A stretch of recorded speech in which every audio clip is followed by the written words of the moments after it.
ইউনূস এর মধ্যে ফাঁসির দড়ি কাঁধে নিয়ে কিন্তু চলাফেরা শুরু করেছে সেই জুলাই মাসের 8 তারিখ থেকে, যখন সে শপথ নিয়েছে।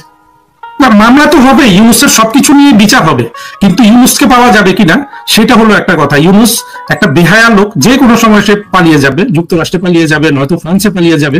কিন্তু ইউনূস যেটা করেছে সেটা আপনার, সেটার জন্য কোনো ধরনের এক্সিট নাই। আমি একটু আগে আরেকটা চ্যানেলে এটা বলছিলাম, আপনি যেহেতু কথাটা তুললেন যে তার বিচার কিভাবে হবে বা সে তার মামলাতে দূরে থাকুক। দেখুন, 90-এর পর থেকে সবগুলো তত্ত্বাবধায়ক সরকার এবং এমনকি ফখরুদ্দিনের সরকার, এদের সবার সেফ এক্সিট নিয়ে আপনার বাংলাদেশের রাজনৈতিক দলগুলোর মধ্যে একটা সমঝোতা ছিল। কিভাবে সমঝোতা ছিল আমি সংক্ষেপে বলি। ধরেন মঈনুদ্দিন, ফখরুদ্দিন, তারা যে ইলেকশনটা দিয়েছিল, সেই ইলেকশনে বাংলাদেশের সব দল অংশগ্রহণ করেছে। এই যে ইলেকশন দিচ্ছে, সেই দলের সব দল অংশগ্রহণ করছে। এই অংশগ্রহণের মধ্যেই একটা সমঝোতা আপনার অলিখিত ভাবে বলুন বা পরোক্ষ ভাবে বলুন হয়ে যায় যে এই সরকারটা একটা সেফ এক্সিট পাবে। আপনি চিন্তা করুন তো, ইউনূস যদি একটা ইলেকশনে দেন, সেই ইলেকশনে কি আওয়ামী লীগ গ্রহণ করতে পারবে? কারণ ইউনূসের ইলেকশন ভাবনায় কিন্তু আওয়ামী লীগ নাই। যেভাবে হোক আওয়ামী লীগকে ইলেকশনের বাইরে রেখে কোন রকম একটা হস্তান্তরের প্ল্যান হলো তার ইলেকশন। এই ইলেকশন কিন্তু দেশে বিদেশে কোথাও বৈধতা পাবে না। বাংলাদেশে 50% মানুষের কাছে তো এর বৈধতা নাই, কারণ আওয়ামী লীগের পেছনে 50% মানুষ আছে। তাহলে আপনি কোনো তত্ত্বগত ভাবে ইউনূসের সেফ এক্সিট পাচ্ছেন না। যেই নির্বাচনে বাংলাদেশের 50% মানুষের অংশগ্রহণ থাকবে না, সেখানে আপনার ওই যে 2008 সালে যেই তত্ত্ব বলছি যে একটা আপনার ঐকমত্যের একটা সেফ এক্সিট ছিল, সেই সেফ এক্সিটটা আর নাই। অর্থাৎ সব দল অংশগ্রহণ করলে যদি 100% মানুষের মধ্যে ঐকমত্য হয়ে সেফ এক্সিট দেয়, সেখানে যদি 50% মানুষ সেই ইলেকশনে অংশগ্রহণ করে, বাকি 50% করে না, এর অর্থ হলো বাকি 50% কিন্তু এদেরকে সেফ এক্সিট দিবে না। আপনি যে জিনিস করতে যান, ইউনূস কোনো সেফ এক্সিট পাবে না। আবার যদি ইউনূস উল্টোটা করে, যে একেবারে আপনার একটা আদর্শ নির্বাচন করলো, যেখানে আওয়ামী লীগ আপনার সেই নির্বাচনে পার্টিসিপেট করলো, এই ধরনের একটা ইলেকশন হলে, আপনি ওই যে ভয়েস অফ আমেরিকার জরিপটা দেখেছেন, সেখানেও বলেছে বাংলাদেশের 57% মানুষ এখন শেখ হাসিনার পক্ষে। এরপরে গত 2-3 মাসে যা কিছু হয়ে গেছে, গোপালগঞ্জের গণহত্যা সহ আর্মির যে অনাচার আমরা দেখেছি, এখন শেখ হাসিনা আরো বেশি জনপ্রিয়। সুতরাং যদি একটা আপনার আদর্শ সিচুয়েশনে বাংলাদেশে একটা নির্বাচন হয়, সেই নির্বাচনে তো শেখ হাসিনা আবার ক্ষমতা গ্রহণ করবে। শেখ হাসিনা ক্ষমতা গ্রহণ করলে ইউনূসের বিচার করবে, এটা তো কোনো সন্দেহ নেই। ফলে আপনি যেই দিক থেকেই দেখেন, ইউনূসের কিন্তু কোনো সেফ এক্সিট নাই। আর আপনি যেটা বললেন মামলা তো হাজার হাজার হবে, এবং কোনো মামলা, একটা মামলাই তো যথেষ্ট। যেভাবে সে ক্ষমতা গ্রহণ করছে, যেভাবে সে সংবিধান লঙ্ঘন করছে, এটা তো রাষ্ট্রের প্রতি ট্রেজন। সুতরাং এটা তো এমনিতেই আপনার তার মৃত্যুদণ্ড হবে। সুতরাং ইউনূসের বিরুদ্ধে মামলা হওয়ার চিন্তাটা তো খুবই মামুলি একটা ব্যাপার। ইউনূস এর মধ্যে ফাঁসির দড়ি কাঁধে নিয়ে কিন্তু চলাফেরা শুরু করেছে সেই জুলাই মাসের 8 তারিখ থেকে, যখন সে শপথ নিয়েছে। একটা জিনিস কেন জানি বাংলাদেশের সেই অবস্থায় আসতে না, তো উপরে হামলা চলে, হিন্দু সম্প্রদায়ের উপরে যে হামলা, তারা তাদের প্রকল্প সম্প্রদায় ঘরে জিনিসপত্র আছে, সেগুলো নিয়ে তার নিরাপদ দোকান চলে যাচ্ছে। আলোচনায় বললো বিষয়টা জি, খেয়াল করেছি, এবং এই বিষয়টা বাংলাদেশের মানুষকে আমি বলবো গভীরভাবে ভাবতে পারি। আপনাকে ধন্যবাদ যে একটা অত্যন্ত গুরুত্বপূর্ণ ইস্যু নিয়ে আসলেন, এবং এই ব্যাপারে একটা গভীর চিন্তা ভাবনার একটা বিষয় আছে। আপনি দেখেন, বাংলাদেশ সৃষ্টিতে ধর্মীয় সম্প্রদায় হিসেবে যদি আপনি দেখেন, সবচেয়ে বেশি স্যাক্রিফাইস করেছে কিন্তু বাংলাদেশের হিন্দুরা। আপনার পাকিস্তানি যে বাহিনীগুলো এখানে ছিল, তাদের প্রথম টার্গেট ছিল হিন্দু মেরে ফেলা, হিন্দু নারী ধর্ষণ করে, এগুলো ছিল তাদের প্রাইমারি টার্গেট। তারপরে মুসলমান নারী এসছে, মুসলমান পুরুষ এসছে। তারা বাংলাদেশটাকে হিন্দু শূন্য করতে এসেছিল। ভারত যে 1 কোটি শরণার্থী থেকে আপনার জায়গা দিয়েছে, সেখানে আপনি চিন্তা করে দেখেন, হিন্দু হিসাবে কিন্তু মেজরিটি। এই হিন্দুগুলো অনেকে কিন্তু আর ফিরেও আসেনি বাংলাদেশে। বাংলাদেশে শুধু মুক্তিযুদ্ধের প্রেক্ষাপটে আপনি যদি চিন্তা করেন, হিন্দুদের হলো সবচেয়ে বড় স্যাক্রিফাইস, হিন্দুরা সবচেয়ে বেশি অত্যাচার নির্যাতন ভোগ করেছে বাংলাদেশের মুক্তিযুদ্ধের সময়। অর্থাৎ বাংলাদেশের স্বাধীনতার পেছনে ধর্মীয় সম্প্রদায় হিসাবে আমরা যদি দেখি, এই হিন্দুদের অবদান হলো মুসলমানদের চেয়ে অনেক বেশি। হিসেবে গিয়েছেন, এখানে তাদের বাড়ির সম্পত্তি সব যেই সম্প্রদায়টা সবচেয়ে বেশি ক্ষতিগ্রস্ত হলো, সবচেয়ে বেশি জীবন দিল, সবচেয়ে বেশি রক্ত দিল, তারা হলো হিন্দু সম্প্রদায়। এবং তাদের টাচ করে নেওয়া, এই প্রোগ্রাম থেকে দেখিও সরকার ভারতীয় জনগণের সমর্থনটা দিল, যে আমি দেখতে স্বাধীন করতে পারলে, ধর্মের ফেস করতে পারলে এরা ফেরত যাবে এবং সবাই ভঙ্গিটা ভালো করবে। জি, আপনি দেখুন, আমি এই জায়গাটা আরো একটা জিনিসের প্রতি আপনার দৃষ্টিটা আকর্ষণ করছি। দেখুন, হিন্দুদের এত বড় স্যাক্রিফাইসের পরে আমরা বাংলাদেশে কিন্তু হিন্দুদের ক্রমাগত আপনার সাম্প্রদায়িক হিংসা ঘৃণার অবস্থা তৈরি করেছি। আপনি দেখবেন ভারতে আপনার 1948 সালে কত পার্সেন্ট মুসলমান ছিল যখন পাকিস্তান আলাদা হয়ে গেছে, ঠিক আছে, সেটা 6% ছিল। আর আজকে 2024 সালে ভারতে মুসলমান জনসংখ্যা প্রায় 22%। চিন্তা করতে পারেন আপনি। আর বাংলাদেশের জঙ্গিরা মাহমুদুর রহমান, পিনাকি ইলিয়াস, এরা শুধু ভারতে হিন্দু মানে মুসলমানদের উপর অত্যাচার নিয়ে বয়ান দেয়। সেই বয়ান যদি সত্য হতো তাহলে কি করে একটা দেশে 1948 সালে 6% জনসংখ্যা থেকে ধর্মীয় সম্প্রদায় 2024 সালে 22% হতে পারলো? আবার এই দিকে দেখেন বাংলাদেশ, পাকিস্তানের অবস্থা আরো খারাপ। বাংলাদেশে যেটা 22% ছিল 1970 সালে হিন্দু জনগোষ্ঠী, আজকে সেটা 5 থেকে 7%। মানে কি পরিমাণ পার্সিকিউশন হলে, কি পরিমাণ সাম্প্রদায়িক ঘৃণার শিকার করলে একটা ধর্মীয় জনগোষ্ঠীকে ক্রমাগত ভাবে বছরের পর বছর এদের সংখ্যা এত কমে যায়। কিন্তু আমরা দেখছি যে বাংলাদেশের এটা কিন্তু মৌলবাদীরা ধরে ফেলেছে যে বাংলাদেশে হিন্দুদেরকে যদি ভারতে পাঠিয়ে না দেওয়া যায় তাহলে তাদের যে উদ্দেশ্য একটা থিওক্রেটিক কান্ট্রি না, সেটা হবে না। তাহলে নিষ্ঠুরতা ভোগ করছে। যেই রাষ্ট্র গঠনে হিন্দু জনসম্প্রদায় সবচেয়ে বেশি আত্মাহুতি দিল, সেই রাষ্ট্র হিন্দুদেরকে ক্রমাগত পার্সিকিউট করছে এবং কোন সরকার সেটা কিন্তু বন্ধ করতে সক্ষম হয়নি। তাহলে আজকে দেখেন হিন্দুদেরকে এই যে মারা হচ্ছে, আপনার এই যে রংপুরের যে ঘটনাটা বললেন, এই প্রেক্ষাপটে আমাদেরকে দেখতে হবে। আমি যে জিনিসটার প্রতি বারবার দৃষ্টি আকর্ষণ করার চেষ্টা করছিলাম সেটা হলো, দেখেন আজকে যে ইউনুস হয়েছে, আজকে যে বিএনপি এত বড় পলিটিক্যাল পার্টি হয়েছে, আজকে যে আওয়ামী লীগ রাষ্ট্র শাসন করছে, এই সবগুলো কিন্তু হয়েছে বাংলাদেশ স্বাধীন করার মাধ্যমে। বাংলাদেশ যদি স্বাধীন না হতো আজকে কি হতো? আজকে আমরা পাকিস্তানের একটা অংশ হতাম। আজকে পাকিস্তান যেরকম একটা আপনার মুমূর্ষু দেশ, বাংলাদেশকে কিন্তু ইউনুস একটা মুমূর্ষু দেশে পরিণত করে গেছে। কিন্তু 1 বছর আগের কথা যদি আমরা চিন্তা করি, আমরা দেখবো পাকিস্তানিরা আপনার হাহাকার করছে, বলছে যে তোমরা আমাদেরকে সুইজারল্যান্ড বানানোর দরকার নেই, বাংলাদেশ করে দাও। কেন বাংলাদেশ করে দাও? প্রধানমন্ত্রী শেখ হাসিনা বাংলাদেশে 15 বছরে যেই আপনার অভূতপূর্ব অর্থনৈতিক সাফল্য এনে দিয়েছিলেন, এটা তৃতীয় বিশ্বের দেশগুলোতে আর এটা কখনো দেখা যায়নি। বিশেষ করে বাংলাদেশের মতো একটা ঘনবসতিপূর্ণ দেশে, যেখানে মানুষের মধ্যে শিক্ষা দীক্ষা ইত্যাদি অনেক পেছনে পড়ে আছে। কিন্তু এই যে হিন্দুদের স্যাক্রিফাইসের কারণে আজকে কেউ মন্ত্রী, কেউ উপদেষ্টা, কেউই কিন্তু তারপরে হিন্দুদেরকে মেরে যাওয়া হচ্ছে। এই জিনিসটা আপনি কিভাবে দেখবেন? এই নিষ্ঠুরতার বন্ধ না হলে বাংলাদেশের যে মুক্তিযুদ্ধের চেতনা, সেটা আসলে আপনার কখনই গঠন করতে পারবে না। এবং মুসলমানরা বিশেষ করে, এমনকি আওয়ামী লীগের তরফ থেকেও এই জিনিসগুলো খুব স্পষ্টভাবে বলা হয় না। কিন্তু আমি চিন্তা করে দেখেছি, বাংলাদেশকে একটা আধুনিক অসাম্প্রদায়িক গণতান্ত্রিক রাষ্ট্র করতে হলে এর হিন্দু জনসংখ্যাকে আরো বাড়াতে হবে। কারণ হলো যত হিন্দুরা কমে যাচ্ছে, মৌলবাদীরা ততই স্পেসটা পাচ্ছে এবং আমাদের মতো অসাম্প্রদায়িক মানুষগুলো কিন্তু বিপদগ্রস্ত হচ্ছে। আপনি দেখেন হিন্দুদের জন্য হয়তো ভারত কিছু কথা বলে, আপনি যারা বাংলাদেশের অসাম্প্রদায়িক কিন্তু ধর্মপ্রাণ মুসলমান, এরা মৌলবাদীদের আপনার আক্রমণের শিকার হলে কিন্তু আমাদের পক্ষে কথা বলার জন্য না আছে আমেরিকা, না আছে আপনার ভারত। সুতরাং আমরা কিন্তু সবচেয়ে অসহায় হয়ে যাচ্ছি। কিন্তু হিন্দু জনসংখ্যা যদি বাড়ে, তাদেরকে আমি মনে করি আদর্শিকভাবে হিন্দুদের যদি একটা স্ট্যাবিলাইজড পজিশনে রাখা যায়, তাহলে বাংলাদেশের গণতন্ত্র এবং বাংলাদেশের যে আপনার আধুনিকতা, সেটা একমাত্র রক্ষা করার একটা আপনার ব্যাপার সৃষ্টি হবে। সুতরাং আমি এই যে হিন্দুদের উপর অত্যাচার, এইটাকে শুধু জানমালের ক্ষতি বা একটা ধর্মীয় সম্প্রদায়ের প্রতি হিসাবে দেখি না, বাংলাদেশের প্রতি হিসাবেও এটাকে আমি দেখি। একটা খুব গুরুত্বপূর্ণ দায়িত্ব আপনার ছিল নৈতিক সম্পর্ক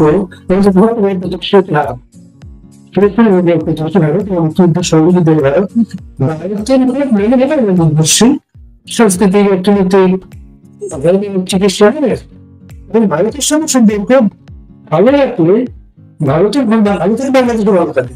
এটি সমাজের সময়ে প্রমাণিত হচ্ছে। সেটা হিন্দু কিন্তু আক্রমণ করে, হিন্দুদের মেয়ে দেখে ভারতের সাথে সম্পর্ক কোনদিন লাগে না। এখানে আরেকটা জিনিস আমি দেখলাম যে ভারত কি আসলেই বাংলাদেশের হিন্দুদের ব্যাপারে সিরিয়াস? এই যে একটা ধর্মীয় গোষ্ঠীকে মুসলমান উগ্রবাদীরা, একদিকে উগ্রবাদী শোষণ নির্যাতন আছে, আর একদিকে অর্থলোভী, অর্থাৎ আপনি জমির লোভ, তাদের নারীর লোভ, তাদের সম্পত্তির লোভ, এই লোভে বাংলাদেশের মানুষগুলো হিন্দুদের উপর অত্যাচার চালায়। কিন্তু সেক্ষেত্রে আমরা ভারতকে তো কিছু রাজনৈতিক বিবৃতি দিয়েই ক্ষান্ত হতে দেখি। তারা কিন্তু কখনই বাংলাদেশের হিন্দুদের স্বার্থ রক্ষার জন্য ভারতের পক্ষ থেকে কিন্তু কোনো বলিষ্ঠ উদ্যোগ কি আমরা দেখেছি? আমি অন্তত দেখি না। আসলে আমি দেখি যে ভারত যা করে এটা একটা রুটিন কাজ, কিন্তু ভারতের এখানে আরো সিরিয়াস হওয়া উচিত। কারণ হলো আমি এটা আপনাকে বুঝিয়ে বলতে পারবো যে বাংলাদেশের হিন্দু জনসংখ্যার উপর বাংলাদেশ যেইভাবে ধর্মীয় আপনার হিংসা দিনে বেড়ে গেছে, বাংলাদেশের হিন্দু সম্প্রদায়ের উপর কিন্তু বাংলাদেশের আধুনিক বাংলাদেশের ভবিষ্যৎ নির্ভর করছে। যদি সব হিন্দু ভারতে চলে যায়, ভারতের কিন্তু জমি আছে, ভারত কিন্তু এই হিন্দুগুলোকে আশ্রয় দিতে পারবে, কিন্তু বাংলাদেশ হয়ে যাবে তখন পুরোপুরি আফগানিস্তানের মতো একটা দেশ, এবং কোটি কোটি মুসলমানের স্বার্থ কিন্তু ওই রকম একটা দেশে ক্ষুণ্ণ হবে। সুতরাং আপনি যেটা বললেন যে ভারতের সাথে সম্পর্কের বিষয়, আমি তো দেখি না যে ভারত সিরিয়াসলি কখনো হিন্দুদের স্বার্থ সংরক্ষণের জন্য বাংলাদেশের কোনো সরকারের সাথে কোনো ধরনের দেন দরবার করেছে। এই যে গত 1 বছরে হিন্দু নির্যাতন যেই পরিমাণ বেড়েছে, ভারত কি কোনো প্রতিক্রিয়া দেখিয়েছে? ভারত কি একবারও বলেছে যে তুমি এটা করতে পারবে না? আমরা তো বরঞ্চ ভারতের নির্লিপ্ততাই দেখি। এটা গেল একটা অংশ। এখন আপনার ভারত বাংলাদেশ সম্পর্কে বিষয়টা আসি। ভারত কিন্তু প্রধানমন্ত্রী শেখ হাসিনা যে কদিন সরকার চালিয়েছেন, সেখানে উনি জেনুইনলি ভারতের আমরা বাংলাদেশের অর্থনৈতিক সমৃদ্ধি হোক, ভারতের এরকম একটা জেনুইন ইন্টেনশন আমরা দেখেছি। যে ইন্টেনশনটাতে কি আপনি দেখেন যে বাংলাদেশ যে যা সুবিধা চাইছে ভারত সবই দিয়ে দিয়েছে। এর অনেকগুলো আমরা হয়তো এখন জানি না, কোনটা জানি, ভারত যখন ট্রান্সশিপমেন্টটা বাতিল করলো, বাতিল করার পরে এই যে ইউনুসের যে আপনার বসির আছে বাণিজ্য উপদেষ্টা, বসির নিজে বলেছে যে এতে বাংলাদেশের 2000 কোটি টাকা ক্ষতি হবে 1 বছরে। আপনি চিন্তা করুন, বাংলাদেশ ভারতকে এবং কি প্রধানমন্ত্রী শেখ হাসিনার আমলে কোন সুবিধাটা দিয়েছে, যেখানে ভারত 2000 কোটি টাকার সুবিধা পেয়েছিল, সেটা তো বাংলাদেশ দিতে পারেনি। প্রধানমন্ত্রী শেখ হাসিনা ভারত থেকে এই সুবিধা সহ বিদ্যুৎ নানান সুবিধা উনি আদায় করেছিলেন। তারপরেও বাংলাদেশের মগজ ধোলাই করা হয়েছে যে ভারতের কাছে বাংলাদেশ বিক্রি, ভারতের কাছে বাংলাদেশ বিক্রি। আমি বারবার বলতেছি, প্রধানমন্ত্রী শেখ হাসিনা কিংবা আওয়ামী লীগের বিরুদ্ধে যে 3টা অভিযোগে এরা বাংলাদেশটাকে দখল করতে পারলো, যে গুম খুন হচ্ছে, টাকা পাচার হচ্ছে, তারপরে হইলো ভারতের কাছে বাংলাদেশ বিক্রি করে দেয়া। এই 3টার মধ্যে প্রথম 2টার কোনো সত্যতা আপনি পেলেও পেতে পারেন, তৃতীয়টা মানুষ সবচেয়ে বেশি বিশ্বাস করে, কিন্তু এর মধ্যে এক বিন্দু সত্যতা নেই। 11-12 মাসে 1 বছরে ইউনুসের এই যে ডাকাত বাহিনী, যারা ভারত ঘৃণার উপর প্রতিষ্ঠিত, হিন্দু ঘৃণার উপর প্রতিষ্ঠিত, তারা কি একটা জায়গায় কোথাও প্রমাণ করতে পেরেছে যে শেখ হাসিনা এই জায়গাটায় আপনার ভারতের কাছে বাংলাদেশকে বিক্রি করে দিয়েছে? আজকে প্রধানমন্ত্রী শেখ হাসিনা, যিনি রাষ্ট্রের নির্বাহী প্রধান, তিনি জঙ্গিদের দমনের জন্য কি বলছেন না বলছেন, সেটার উপর তার এই যে আপনার এই যে ক্যাঙ্গারু বিচার হচ্ছে, যেটার কোনো ভিত্তি নাই। আপনি একটা দেশের জঙ্গি, এবং আমি জানি না প্রধানমন্ত্রী শেখ হাসিনা কি বলেছেন না বলেছেন, আমি কোনো প্রতিবেদনই দেখি না। মনে করেন যে আল জাজিরায় কি হয়েছে এটাও আমি দেখিনি, বিবিসি কি বলেছে দেখিনি। কেন দেখিনি জানেন? এগুলো অত্যন্ত নিরর্থক একটা জিনিস। হ্যাঁ, এই জিনিসগুলো ইউনুস টাকা দিয়ে করাচ্ছে, করে বাংলাদেশের যেই নিরীহ আপনার কি বলে মৌলবাদী মানুষগুলো, মৌলবাদীর মনের মধ্যে কিন্তু নিরীহ আপাত ভাবে, কারণ ওরা তো আসলে একটা সুফি সমৃদ্ধ বাংলাদেশই চায়, তাদের মগজ ধোলাই করছে। কিন্তু ভাই আপনি দেখেন, ফ্রান্সে যখন শার্লি হেবদো নামে ওই যে আপনার ম্যাগাজিন, যেটা যে আপনার সাময়িকীতে জঙ্গিরা যখন হামলা চালালো, সেই জঙ্গিগুলোকে ফ্রান্সের সরকার কি করেছে? আপনার রাস্তায় মেরে ফেলেছে প্রত্যেকটা জঙ্গিকে। হ্যাঁ, আপনি কি সেখানে তখন ফ্রান্সের প্রেসিডেন্টের বিরুদ্ধে কেউ বিচার করবে? করবে না। শেখ হাসিনার সরকার যে এই যে জঙ্গিদের দমনের জন্য কিন্তু তো সেই ব্যবস্থা তো নিতেই পারেননি, কারণ সেনাবাহিনী সেখানে বেঁকে বসলো। হ্যাঁ, যে সেনাবাহিনী দেখেন তারা বৈধ সরকারের কথা না শুনে জঙ্গিদের কথা শুনেছে, আজকে সব প্রমাণিত। তারপরে সেগুলা করছে, কিন্তু এরপরেও যে বাংলাদেশ সেই জায়গায় এসে আপনি শেখ হাসিনাকে কিভাবে আপনি ইয়ে করবেন না। কিন্তু ইউনুসের যেসব অপরাধ, সেগুলোর জন্য ইউনুসের একদিন বিচার হবে। আমি কথা হারিয়ে ফেলছি, আপনার প্রশ্নটা একটু যদি আবার করেন। আমি আপনাদের প্রশ্নটা আপনাকে সাথে আমাদের এই বাংলাদেশে এই ঘটনাগুলো ঘটছিল 1, 2, 3, 4, 5, 6 এই দিনগুলা আপনি কিভাবে দেখছিলেন সেখান থেকে? আমি আমার কথাটা এখন মনে এসছে, আপনার আগের প্রশ্নটা একটু টান দেই। সেটা হলে দেখেন, ভারত বাংলাদেশ, আমি আসবো আপনার এই প্রশ্নে, বাংলাদেশের যদি সুসম্পর্ক না থাকে, আপনি কোনোভাবেই বাংলাদেশের অর্থনৈতিক উন্নতি করতে পারবেন না। কিন্তু জঙ্গিদের, এই জুলাই আগস্টের জঙ্গিদের, ইউনুসের যারা তত্ত্ব তৈরি করে, আপনি তাজ হাসমির কাছে শুনে দেখুন, তাজ হাসমি বলছে যে ভারতের উপর বাংলাদেশ নির্ভরশীল, বাংলাদেশ ভারতের উপর নির্ভরশীল না। কিন্তু বাংলাদেশ যে ভারতের উপর নির্ভরশীল না, এইটা প্রমাণ করতে গিয়ে ইউনুস কি করেছে? বাংলাদেশের দেখেন, যেখানে প্রধানমন্ত্রী শেখ হাসিনার সময় অর্থনৈতিক প্রবৃদ্ধি ছিল 6 থেকে 7%, সব কনস্ট্যান্টলি 6.5%, হ্যাঁ, কোভিডের সময় একটু কমেছিল, আবার বেড়ে গিয়েছিল। এখন ইউনুসের আমলে হয়ে বাংলাদেশের জিডিপি বৃদ্ধি হচ্ছে 3%। ভবিষ্যতে দেখবেন এই ধরনের সরকার বা ইউনুসের মাধ্যমে যারা আসবে, যদি বিএনপি আসে, এই যে বাংলাদেশের অর্থনৈতিক আপনার ধ্বংস হয়ে যাচ্ছে, এইটা থেকে এরা কেউ বাংলাদেশকে টেনে তুলতে পারবে না। কারণ হলো, আপনি বিএনপি যদি ক্ষমতা গ্রহণ করে, তাদের রহমান সাহেবের যদি আমি কি ভারতের সাথে সুসম্পর্ক রক্ষা করার একটা উদ্দেশ্য থেকেও থাকে। উনি যদি একেবারে অনেস্টলি চানও যে ভারতের সাথে সুসম্পর্ক, উনি এটা করতে পারবেন না, কারণ কি ওনার বিমুখ হলো মাহমুদুর রহমান। এখন হয়তো তারা একসাথে সংযুক্ত না। মাহমুদুর রহমান তো প্রধানমন্ত্রী খালেদা জিয়া সরকারের একটা হত্যাকর্তা ছিল। এই লোকগুলার যে প্রভাব আপনার সব দিক থেকে, এই প্রভাব তো তারেক রহমান সাহেব এটা থেকে মুক্ত হবেন না। অর্থাৎ আগে তারা ভারতের সাথে সুসম্পর্ক তৈরি করতে পারবে না। কারণ হলো এদের সাপোর্ট বেজ হলো যেই মানুষগুলো সম্পূর্ণ মিথ্যা কথা বলে ভারত ঘৃণা ছড়ায়, বাংলাদেশে হিন্দু ঘৃণা ছড়ায়, সেই মানুষগুলো কিন্তু এখানে ইনফ্লুয়েন্স ক্রিয়েট করবে। সেটা বিএনপি সরকার হোক, সেটা এই যে ইউনুসের ডাকাত হোক, ডাকাততন্ত্র হোক। ফলে ভারতের সাথে সুসম্পর্ক তাদের রক্ষা করার কোনো সম্ভাবনা আমি দেখছি না। আর এর বলি হবে বাংলাদেশের সাধারণ মানুষের আপনার নিত্যদিনের জীবন। তারা আপনার ক্রমাগত দরিদ্র হতে থাকবে। সুতরাং বাংলাদেশের সাথে ভারতের আপনার সুসম্পর্কের বিকল্প হলো বাংলাদেশের মানুষকে দরিদ্র করে ফেলা, এই দেশটাকে আফগানিস্তানের মতো, সোমালিয়ার মতো একটা ফেইল্ড রাষ্ট্রে পরিণত করা। কিন্তু একটা কারণে যে হিন্দুদের ঘৃণা করলে আমি বেহেশতে যাবো, ভারতকে ঘৃণা করলে আমি বেহেশতে যাবো। কেন রে ভাই? আমি যে 56টা মুসলিম দেশ আছে, তারা যে ভারতকে ঘৃণা করে না, তারা যে হিন্দুদের ঘৃণা করে না, তারা প্রতিবেশী খ্রিস্টান রাষ্ট্রকে ঘৃণা করে না, তারা কি বেহেশতে যাবে না? যাও, এই জায়গায় শেষ করে আমি আপনার এই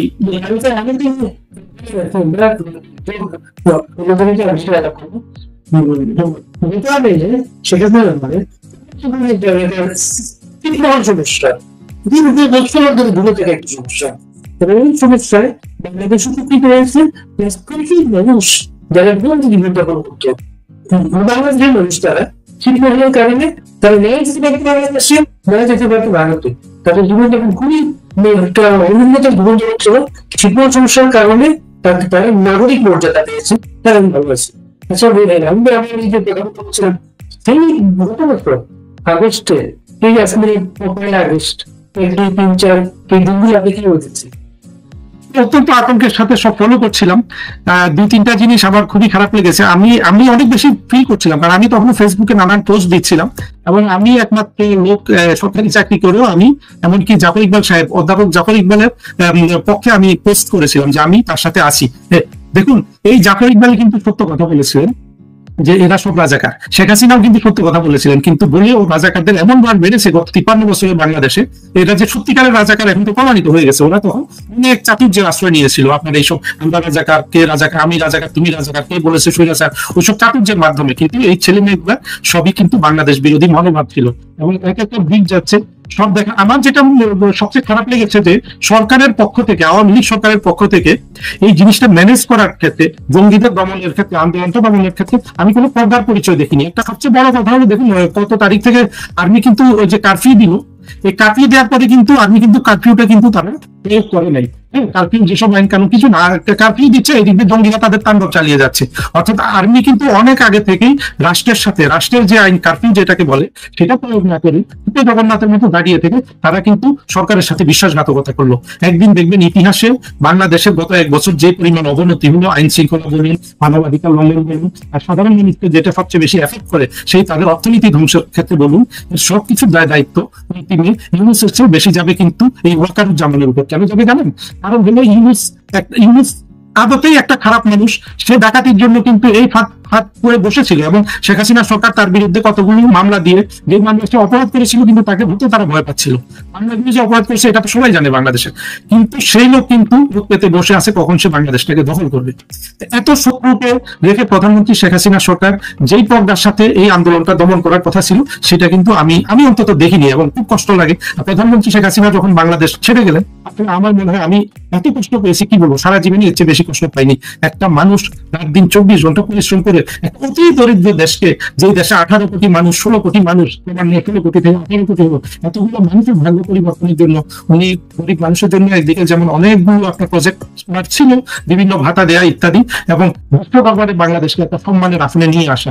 আপনি চিন্তা করতে পারবেন না, প্রধানমন্ত্রী শেখ হাসিনাকে বিশ্বাস করেন না, তারা কত শ্রদ্ধা করতো, ওনাকে দেখলে কত শ্রদ্ধার সাথে কথা বলতো। এইরকম একজন প্রধানমন্ত্রী যিনি গরিবকে ভালোবাসেন, বাংলাদেশের সাধারণ মানুষ জঙ্গিদের ফাঁদে পড়ে এই আপনার অনাচারে যুক্ত হলো। তো আমি প্রতিটা দিনই আমার আশা ছিল যে হয়তো শেখ হাসিনা সরকার এটা ওভারকাম করতে পারবে, কারণ এর আগে কয়েকটা, এরা তো 18 সালে এটা করেছে এই একই রকম জিনিস। আপনার তার আগে এই যে বিডিআর এর হত্যাকাণ্ডটা হলো, শেখ হাসিনা সরকার 1 মাস ক্ষমতা, চিন্তা করেন, তখন বিডিআর হত্যাকাণ্ড হলো। এইটার জন্য এখনো কিন্তু অপপ্রচারকারীরা, সাইবার সন্ত্রাসীরা এটাকে শেখ হাসিনাকে দায়ী করেন যে তারা এটা করেছে, ভারত এটা করেছে। একদম দেখেন বাংলাদেশের মানুষ বাংলাদেশের মানুষের কিন্তু কতগুলো মানসিক রোগ আছে। একটা হলো যে কোনো গুজবকে এরা বিশ্বাস করে। এই যে 1 মাস হয় নাই শেখ হাসিনার সরকার 8 বছর পরে ক্ষমতায় আসলো, 8 বছর ধরে 1 থেকে 8 পর্যন্ত বিএনপি শাসন করলো, ফখরুদ্দিন আর মঈনুদ্দিন শাসন করলো, আর 1 মাসে বসে উনি ভারতের সহযোগিতায় বিডিআর কিলিংস করছে। এই থিওরিটা আছে না বাজারে, এটা প্রচার করে যাচ্ছে না এখনো ইতিহাসরা, কিন্তু মানুষ এটাকে বিশ্বাস করে, কখনো যুক্তি দিয়ে কিন্তু কোনো কিছু বোঝার চেষ্টা করে না। আমি সবসময় মানুষকে আহ্বান জানাবো, আওয়ামী লীগকে আহ্বান জানাবো, মোদেরকে আহ্বান জানাবো, দেখুন যুক্তির পথে ফিরে আসুন। আমি মনে করি দেখেন, যে কোনো যুদ্ধ আগে আমরা বলি যে এই সত্য হলো যুদ্ধের প্রথম ভিকটিম, আর মৌলবাদ জঙ্গিবাদের প্রথম ভিকটিমটা হলো কি জানেন, সেটা হলো যুক্তি। যুক্তি যদি আপনার থাকে, প্রজ্ঞা যদি আপনার থাকে, প্রজ্ঞার সাথে যদি শেখ হাসিনার সরকার এটা মোকাবেলা করতে পারতো, এই জঙ্গিরা কোনোদিন এত বড় সাফল্য বাংলাদেশে পেত না, এবং আমার পেয়েতে তারা বাংলাদেশটাকে ধ্বংস করেছে। সুতরাং আমি মনে করি, আমি সব দিক থেকে দেখতে পাচ্ছি প্রধানমন্ত্রী শেখ হাসিনার সরকার আবার রিস্টেট হবেন, কারণ বাংলাদেশের মানুষ বুঝে গেছে যে শেখ হাসিনা ছাড়া বাংলাদেশের আসলে কোনো জনদরদি নেতা নাই। সেটা হওয়ার পরে আমি আশা করি প্রধানমন্ত্রী শেখ হাসিনা বা আওয়ামী লীগের সরকার এইবার তারা প্রজ্ঞার পরিচয় দিবেন, তারা স্বাধীনতা বিরোধীদের রাজনৈতিক এবং অর্থনৈতিক ক্ষমতাটাকে শূন্য করে ফেলবেন। এর কোনো বিকল্প বাংলাদেশের হাতে নাই। তো গত বছর আপনি যে বললেন এই জুলাই আগস্ট মাসে, আমি এই জিনিসগুলো ভাবছিলাম, আমি মরক্কো ছিলাম, প্রতিদিনই আমি এগুলো দেখছিলাম। আমি দেখছি সরকারের কোনো প্রজ্ঞা নেই, এই জঙ্গিদের যে জায়গায় থামানো উচিত ছিল থামানো যেত তখন তারা সেটা থামাতে তারা সমর্থন হন নাই।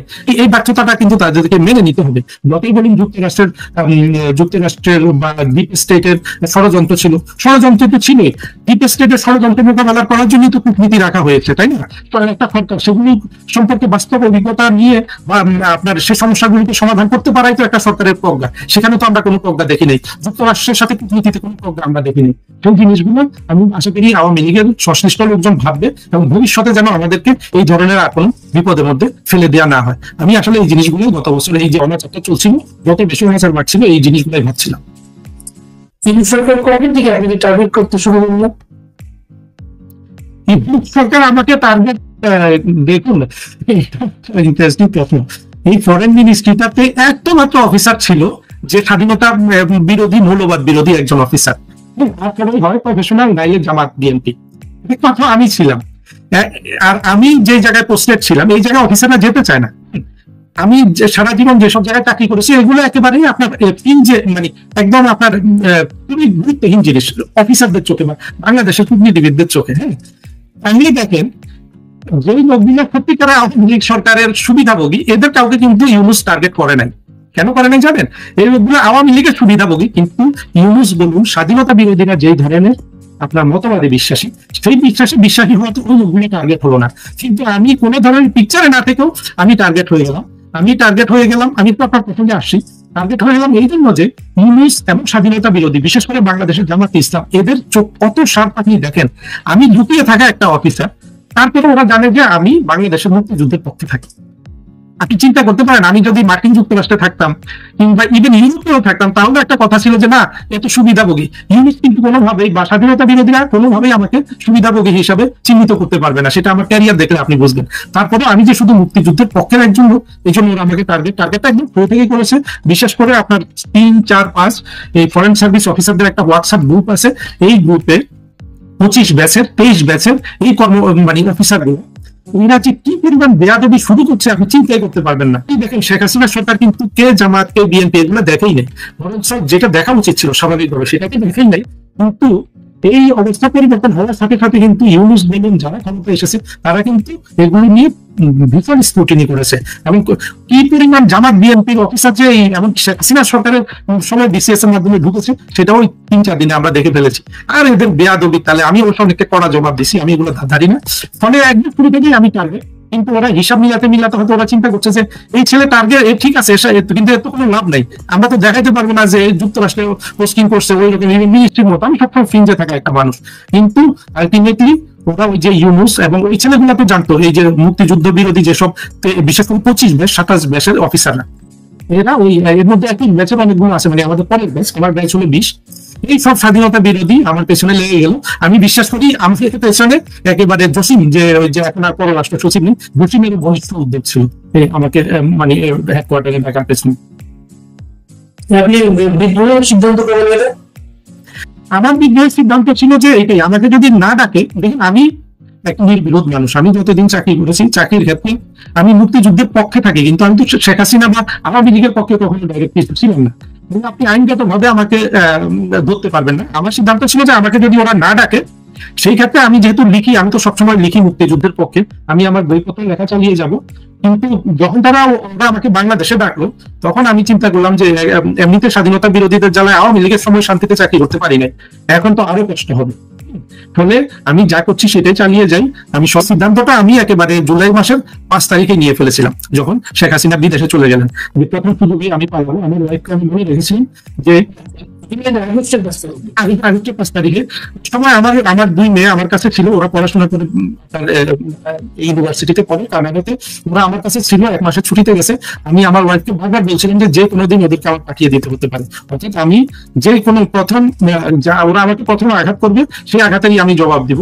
এবং সেটা করতে করতে ওরা একটু দেরি করেছে, কারণ হলো যে আসলে আমার বিরুদ্ধে তো ওদের যুক্তি নেই। ওদের যুক্তি থাকতো যদি আমি কোনোভাবে আওয়ামী লীগ সরকারের কোনো ধরনের সুবিধা দিতাম, অর্থাৎ পোস্টিং বলে, যেটা সরকারি কর্মচারী একটা পোস্টিংকে তারা সুবিধা মনে করে যে ওই জায়গায় পোস্টিং করছে, ওই জায়গায়। আমার ক্যারিয়ার দেখে দেখবেন যে কোনো সুবিধা আমাদের জায়গায় আমি নাই, এইটা তাদেরকে কিছুটা হয়তো বা দ্বিধাগ্রস্ত করেছে, কিন্তু তাদের সিদ্ধান্ত আসছে একটু দেরিতে। কিন্তু আজকেও দেখেন ফরেন মিনিস্ট্রি প্রায় 300 ডিপ্লোম্যাটের মধ্যে একমাত্র আমি ওদের টার্গেট, আর কেউ কিন্তু টার্গেট ছিল না। তারা পেপারে যা পড়েছেন ওই যে এই দেশের রাষ্ট্রদূত, এই দেশের রাষ্ট্রদূত, প্রতিটা রাষ্ট্রদূতের চাকরি শেষ, তাদের আপনার যে তাদের অবসরকালীন সময় তাদেরকে ডেকেছে, এটা শেখ হাসিনা সরকার থাকলেও ডাকতো। শুধু আমি একমাত্র ব্যক্তি যার 8 বছর চাকরি থাকা অবস্থায় তারা আমাকে শাস্তি দিতে চেয়েছে। জানে আমি তাদের কথাবার্তা দেখেছি, তারা জানে না। আপনি দেখেন আওয়ামী লীগের কিন্তু অনেক দোষ আছে। কোন রকম ভাবে আপনি আবহাওয়ার প্রতি, সিচুয়েশনের প্রতি, আপনার একটা জায়গার এনভায়রনমেন্ট, আপনার পক্ষে কে আছে না আছে, এবং মুক্তিযুদ্ধের চেতনাকে আপনি কিভাবে বাস্তবায়ন করবেন, এই জিনিসগুলোর প্রতি যদি সচেতনতা না থাকে মন্ত্রীদের, তারা যদি আবারও ক্ষমতায় আসে, আপনি দেখবেন বাংলাদেশ আবার 2 বছর পরেও 5 বছর পরেও আবার স্বাধীনতা বিরোধীরা নিয়ে নিবে। তবে আমরা এটা দেখতে চাই না। আমরা আওয়ামী লীগের মাধ্যমে বাংলাদেশের মুক্তি চাই, কারণ আওয়ামী লীগ ছাড়া কেউ নাই বিকল্প। এবং আমি আওয়ামী লীগকে অনুরোধ জানাবো, আপনারা মুক্তিযুদ্ধের চেতনা বাস্তবায়নে আপনারা সচেতন হন, আপনারা এটা পালন করুন, কারণ মুক্তিযুদ্ধের চেতনার চেয়ে শক্তিশালী কোনো কিছু বাংলাদেশের মধ্যে নেই।